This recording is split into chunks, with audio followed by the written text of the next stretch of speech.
as I said, common sense, hurrah. Coalition has directed Health New Zealand to say women instead of pregnant people in its communications about health issues.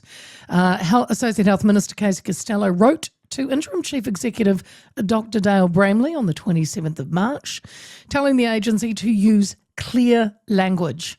She said in the letter, recent documents that have reached my office from the Ministry of Health have referred to women as pregnant people, people with a cervix, or individuals capable of childbearing. Crazy town. Only women and people of the female sex can get pregnant and birth a child, no matter how they identify, she says. Amen, sister.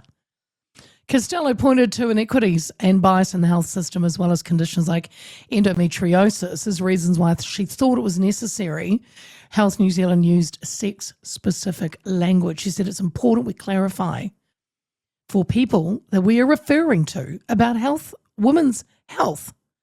Clear language should be used in all documents and communications to refer to health issues specific to females.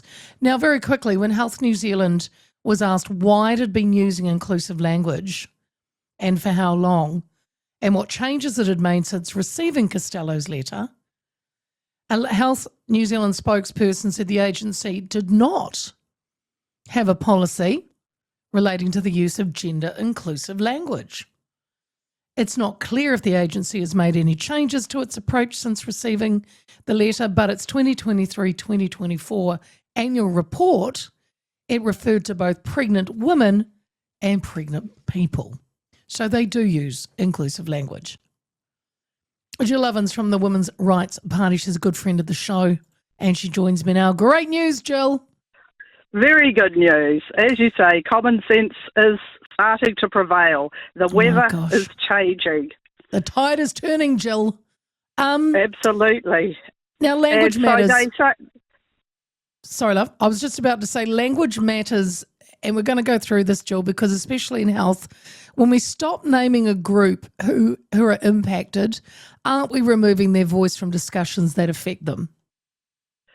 Absolutely. So there's sort of two aspects to it. One is that those who are not native English speakers could be very confused by the use of terms such as cervix havers, which family planning did in a pamphlet about cervical cancer. But also, it's very upsets that most women who are those who are actually giving birth and having babies to be referred to be erased from our language. Absolutely. And my question, though, Jill, is will Health New Zealand comply? They claim that they do not have a policy relating to the use of gender-inclusive language, but as I just pointed out, their 23-24 annual report referred to both pregnant women and pregnant people. Well, do you remember last year, Health New Zealand released a draft gender diversity policy that was supposed to apply to all their workforce, bearing in mind that by far the majority of people in the Health New Zealand workforce are in fact women. And it was, I quoted an absolutely bizarre paragraph about menstruation, which is apparently very upsetting for people who are transgender, gender diverse, agender, everything you can think of, but they never once in the entire policy mentioned women. So It's been going on for quite some time.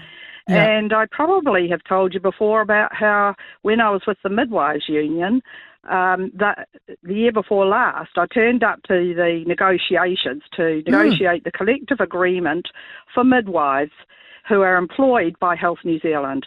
Now, there's virtually, if any, no men covered by that collective agreement because there's hardly any male midwives in the country anyway, only about 5 or 6, and they tend to be in managerial positions. So those covered by the collective agreement, almost entirely women, and their single claim, not about the pay or conditions of midwives, was to make the collective agreement gender neutral.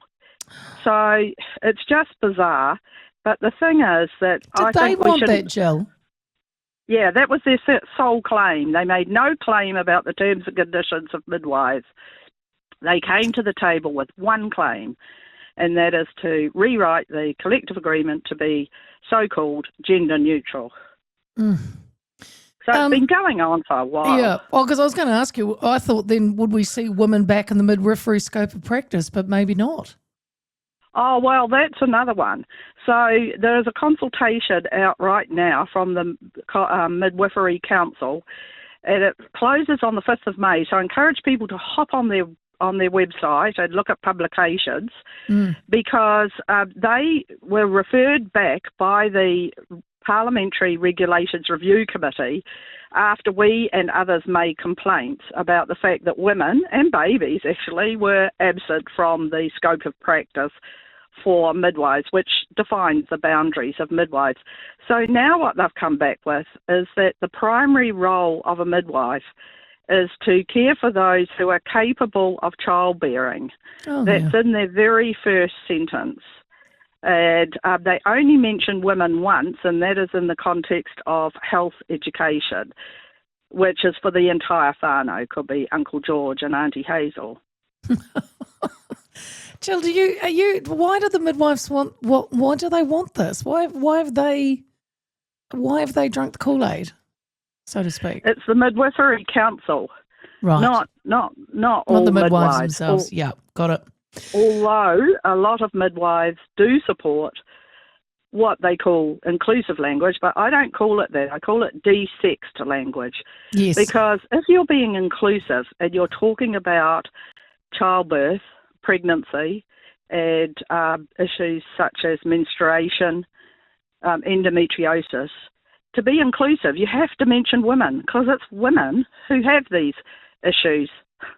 So I'd rather we called it de-sexed language, which is something that they've tried to do. And I have to say the mainstream media, it's terrible listening to Radio New Zealand this morning. Because Jill, we'll get to that. You've the Herald. Can we talk about it? Haven't you? You've just done an interview for TV, haven't you?